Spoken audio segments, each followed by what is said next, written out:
Hi there, this is the review for Psych 13, Social Psychology for Exam 3. This is our online review.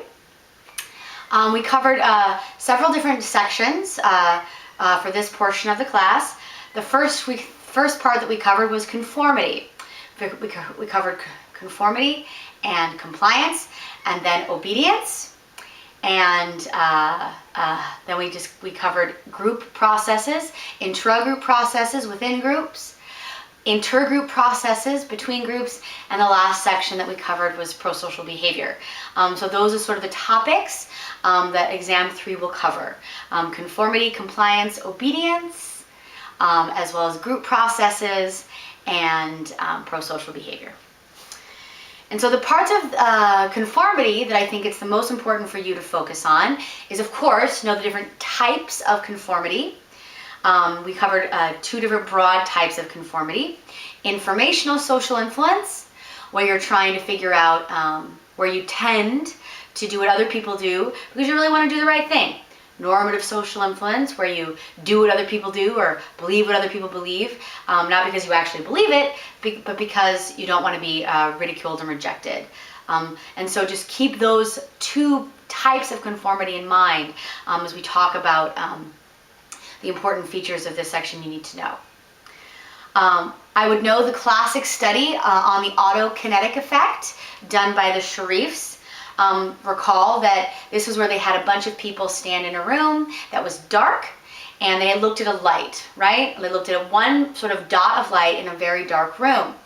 And the question then became whether or not people would, first of all, would they estimate that the light moved? And in fact, they did, right? Everybody gave some estimate of how much the light moved when asked, even though the light didn't move at all, right? The light is just static in the room, but everyone almost always sort of imagines that the light moves an inch or 2 inches or even more than that. And so the question for the Sharifs was, well, if you do it alone, if you watch the light alone, will you change your estimate? The answer is no. But what happens if you watch the light among a group of people? Well, what happens is that all three of the people, let's say it's a group of 3, start to converge on one estimate. And this happens relatively quickly. And with no pressure, no like peer pressure, or anyone being made to feel bad about anything. It's just, there's this unconscious tendency to start coming to some unspoken agreement about how much the light moved. Some norm, it's called a social norm, about how much the light moved. So be very familiar with that study. I would also be familiar with the bystander effect and how the bystander effect is a function of informational social influence. And remember, this is the type of conformity, and remember, conformity is just the tendency to match our beliefs or our behaviors to other people. Informational social influence is where you really are changing your beliefs and behaviors because you really think it's the right thing to do. And this is actually one of the, and that's not necessarily a bad thing, right? It's not necessarily a bad thing, but it can be. And one of the aspects where it can be is the bystander effect. And this is where, if you're in a helping situation where there's some emergency and one person doesn't help and another person doesn't help, this becomes pluralistic ignorance, right? No one is as stupid as all of us together, right? Where we all are looking to each other to figure out whether or not we should help, and because nobody helps, then the person is in jeopardy. The person who is in an emergency situation. We talked about Kitty Genovese as an example of this, and this is called the bystander effect. And so in reality, the more people who stand around watching an emergency, the less likely it is that anybody is going to help that person. It's called the bystander effect.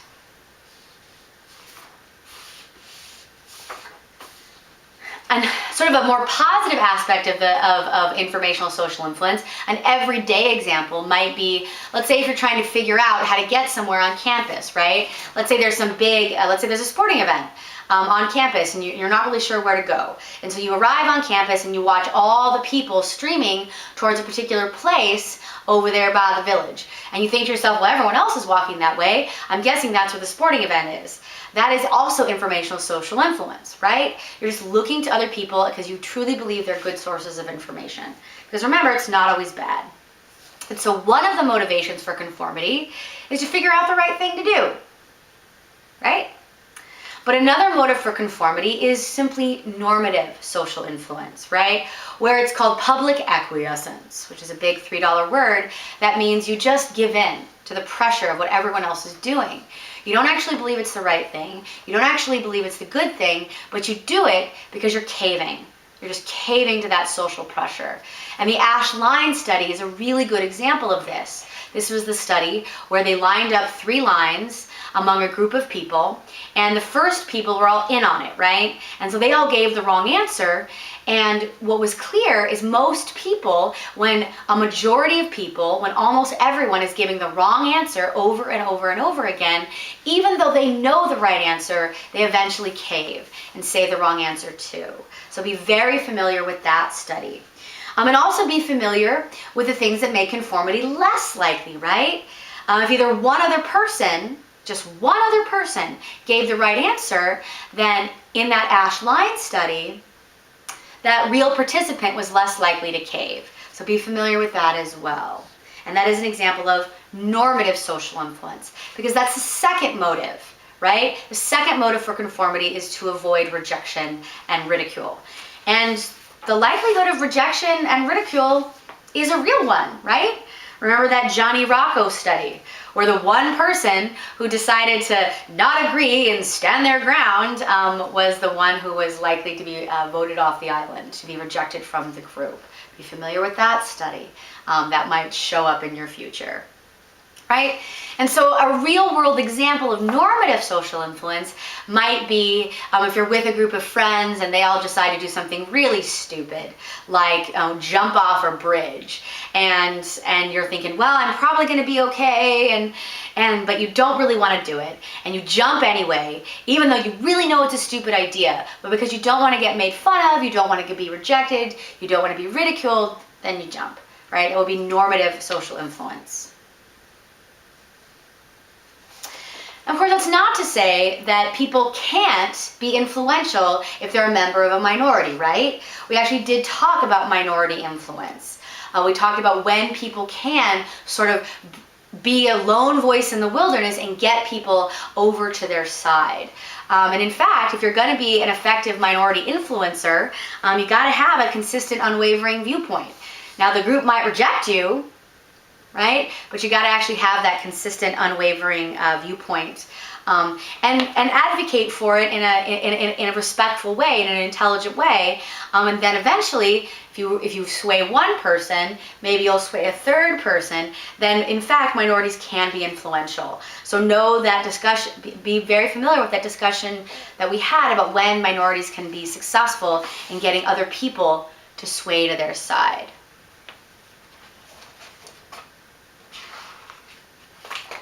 We also talked about the weapons of compliance.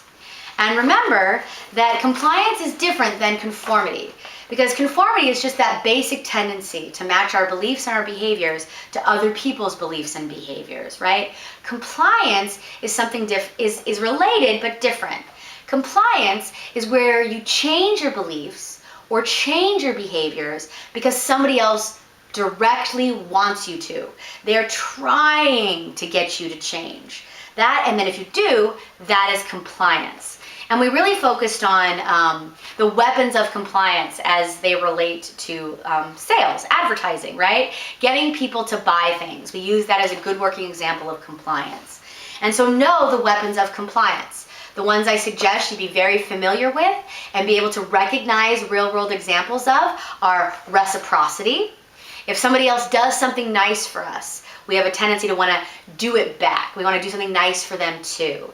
So if you go in for a free gift at some place, that's going to create a subtle feeling of obligation where you might be more likely to buy something. Commitment and consistency is a weapon of compliance. Basic cognitive dissonance. So if you put a bunch of effort into something with a company, you're more likely then to purchase their product because of your desire to seem committed and your desire to actually be committed and consistent. We also talked about liking. We're much more likely to comply with somebody who we feel similar to or who is agreeable and nice to us.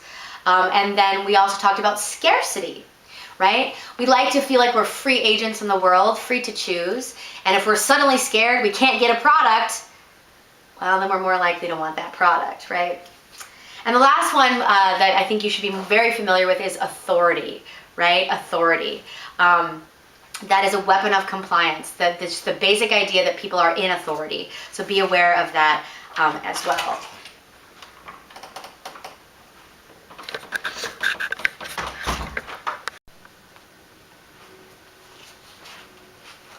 All right, so know the weapons of compliance as well. All right, but we then spent a good deal of time just talking about obedience in general. And obedience is a special kind of compliance, where you're sort of being compliant with an authority figure, right? We talked about that also. And so we talked about a variety of different studies that really demonstrated how evolutionary and impactful authority can be. We talked about nursing settings, right? We talked about how there was a study where 22 nurses were called up by a fake doctor and told to give an unreasonable amount of medication to a patient down the hall. And it was a totally fake doctor with a totally fake name. And 21 out of 22 of those nurses, 95%, were walking down the hall. Even though he was a fake name, a fake doctor, they were told to give them double the allowable dose, right? They really should have not done that, but yet they did.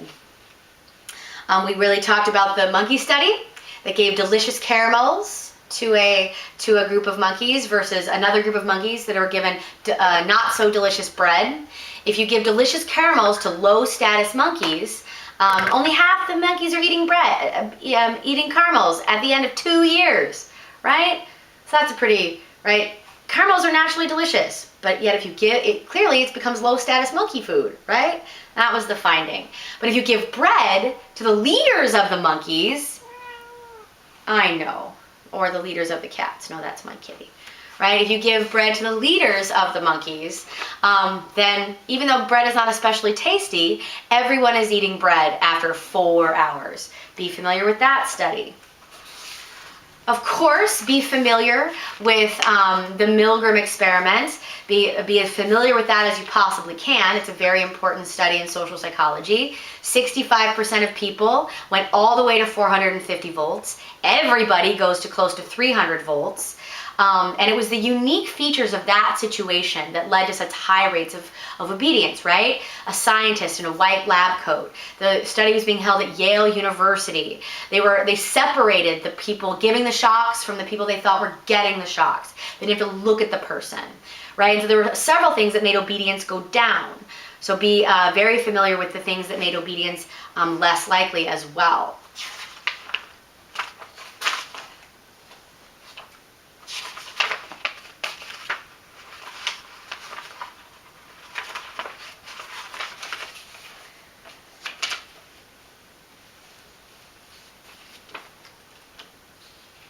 I would also be familiar with the Stanford prison study, for sure, the Stanford prison study.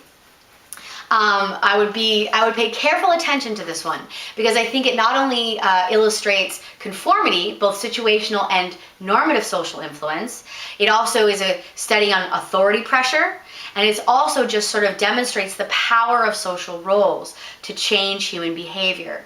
So I would be as familiar as you can with that Stanford prison experiment. What are the informational social influence features of it? Well, those prison guards weren't exactly sure what to do. So they were looking at all the other prison guards for the right behavior. And none of them knew what to do. So when one of them started to behave badly, it sort of became good information for them that maybe behaving badly was the right thing to do. But also normative social influence plays a role, right? If they believe that treating the prisoners badly is the wrong thing to do, but everyone else is doing it, it becomes difficult to be the only one who says, hey, we probably should be nice to them. You want to avoid ridicule and rejection in that situation. Also, authority was a part of it. Philip Zimbardo, the researcher, had made himself the warden. He had put himself into that situation, and so the prison guards were able to sort of give over their authority to him. And then, of course, just the power of social roles. So be very familiar with the study, be able to describe it, be able to explain how situational and normative social influence play a role. as well as de-individuation, right? How did de-individuation play a role? So let's first remind ourselves what de-individuation is, right? Remember, that's when you have those three necessary causes that can lead someone into mob psychology, right? De-individuation is the loss of the self, the loss of the individual self, the loss of individual morals and values, and you're sort of buying into mob psychology. You need arousal, you need to be amped up emotionally. Number two, you need sort of a diffusion of responsibility. You need to not feel personally responsible because it's a group, right? And then you need anonymity. So how did you need to be sort of not accountable personally because no one knows who you are, or there's less of a knowledge of who you are. So keep in mind that those guards sort of de-individuated themselves. They like were amping up and sort of getting almost pleasure. They were getting excited by this sort of these role playing. There was a group of them, so they didn't have to feel personally responsible. And then they wore those shades, right? They wore those glasses where they got to feel sort of anonymous. So de-individuation plays a role with that as well. I guess I'm trying to make it very clear that de-individuation, being able to know real-world examples of de-individuation, as well as being able to apply that to the Stanford Prison Study, is going to be important in your future, as well as being able to describe how conformity pressures also played a role in the Stanford Prison Experiment, both informational as well as normative social influence. Be able to do that.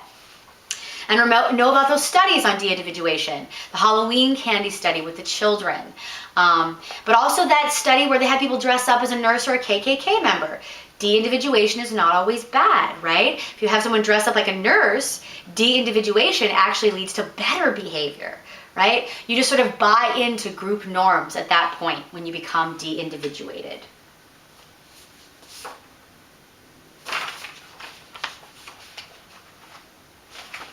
I would be, of course, I would be totally aware of group processes beyond just de-individuation.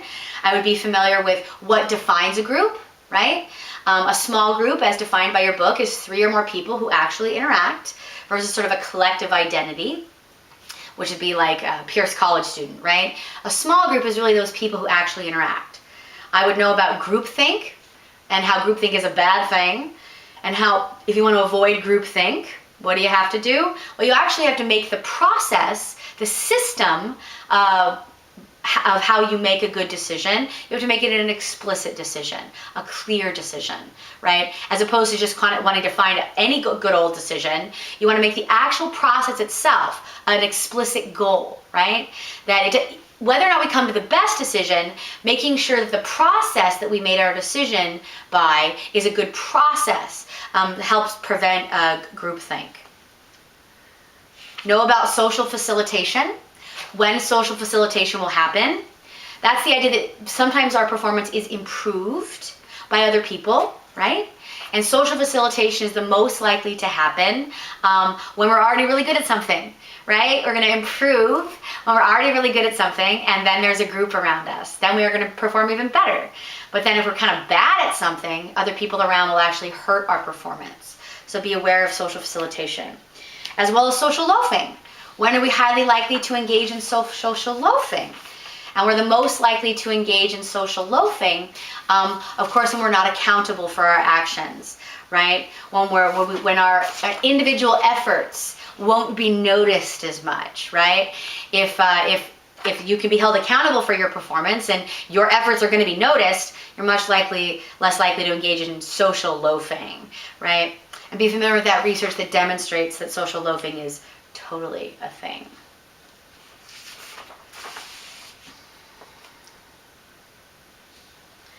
Then we talked about intergroup relationships. So I would be aware of realistic conflict theory and the robber cave study that showed that all you have to do is get kids competing for things and they become hateful little monsters after a while. But then you can get them to cooperate later by giving them some goal to work on. I would be familiar with social identity theory and how it demonstrated that people want their groups to be not only different but better. And so if I'm handing out money and I could give my group $100 and the other group $100, or my group 75 and the other group 50, I'm probably going to sacrifice my own group's goals of more money to make sure that my group is better than the other group. It's called being optimally distinct. So be familiar with that research. Be familiar with the idea of a social self in general, right? The idea of the social self is that I define myself in some part by the groups that I belong to. And that's why I want my groups to not only be different, but better, right? We talked about the contact hypothesis also as a part of our discussion of intergroup relationships. It's this idea that when will groups be able to actually cooperate, right? When will groups be able to cooperate? And I would be able to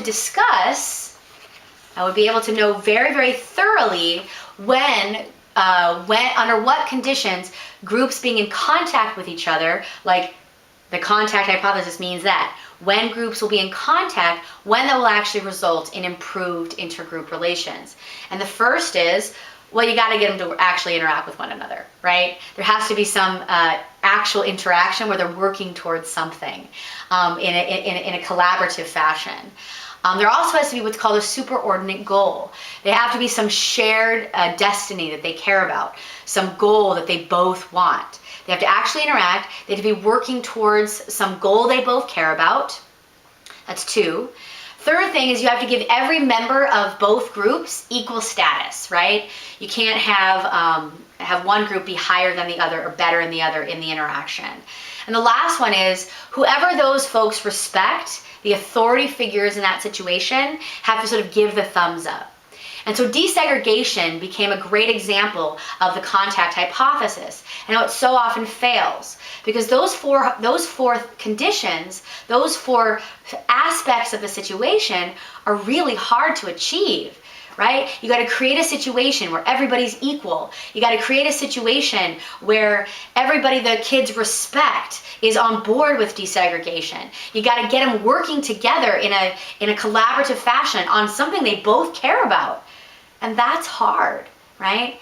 But it is possible. It is possible for contact to lead to improved intergroup relationships. I would be familiar with that study, though, that talked about how even in the best situations, contact, although it moves people's beliefs about other people, their stereotypical beliefs, it may only be true for high status minority groups, that in terms of implicit biases. Be you familiar with that Henry and Hardin study from 2006? It said, well, you can get people's explicit biases to change, their vocal discrimination, but some implicit biases are sort of stubborn. They don't want to change, even after contact. And so the last thing we sort of talked about is a part of our discussion this time around, is for exam 3, was altruism, right? Altruism and prosocial behavior. So I would know the difference between altruism and egotism, right? The idea that altruism is the belief that you have really selfless motives, that your desire to help other people is because you really don't, you're sacrificing yourself for others. Whereas egoism is the philosophy that we really help other people because there's something in it for us. And those are sort of 2 competing philosophies about why people do nice things for other people, prosocial behavior. And so one of the basic tenets of an altruism hypothesis is that people do, in fact, can be selfless. They can. And one of the theories of altruism is called the empathy altruism hypothesis, which is the idea that if you feel empathy with somebody else, true empathy with somebody else, if you feel their pain, then you're going to behave altruistically towards them in a very selfless way. Where an egoism or an egotism philosophical point of view suggests that people don't really do that. But there is in fact evidence that the empathy altruism hypothesis does in fact happen. If you increase empathy in someone, if you can get someone to feel bad about someone else's situation, it makes them much more likely to behave altruistically. And lastly, be familiar with ultimatum games, which really demonstrates for the evolutionary nature of prosocial behavior. And that we and that animals, not just people, but animals actually will punish other animals when they don't behave in a prosocial way. And the ultimatum game sort of demonstrated this using an economic model. Essentially, is if somebody is given the power to decide how to allocate money, right? But then the other person is given the power to decide whether or not to accept that offer, right? That becomes a nice demonstration of how prosocial behavior is considered a norm. And so here's how the situation goes, to remind you. There's two people. Person one, let's call him Dan. Daniel is given $100, and he gets to decide how to split that $100. And then let's say there is Matthew over here. And Matthew is on the receiving end of what is going to be Daniel's offer. The research makes it really clear that if Daniel offers Matthew a 50-50 split, I get $50, you get $50, Matthew's going to take it. He's going to go, great, right? But then, if Daniel says, well, I want to take $70 and you take $30, Matthew's going to be like, no, I'm not going to do that split. Even if he refuses the split, they both get no money. It's like Matthew will be willing to say, I'm going to take no money to make sure you don't get any because you're being unfair to me, right? It's called the ultimatum game. And it really demonstrates how prosocial behavior is normative. Cooperation is normative. It's what we have a tendency to do, is to cooperate with one another. And we punish people who aren't cooperative. And so this is pretty good evolutionary evidence for the adaptive nature of being good to one another, which I think is a hopeful way to end this section.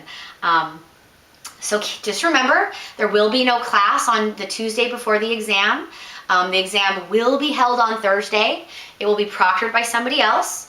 I encourage you to watch this review as often as you wish. And if you have any questions, I'll be available by email all the way until this Saturday morning. If you need your exam and disability services, please let me know right away so I can make sure to have it over there for you. And good luck!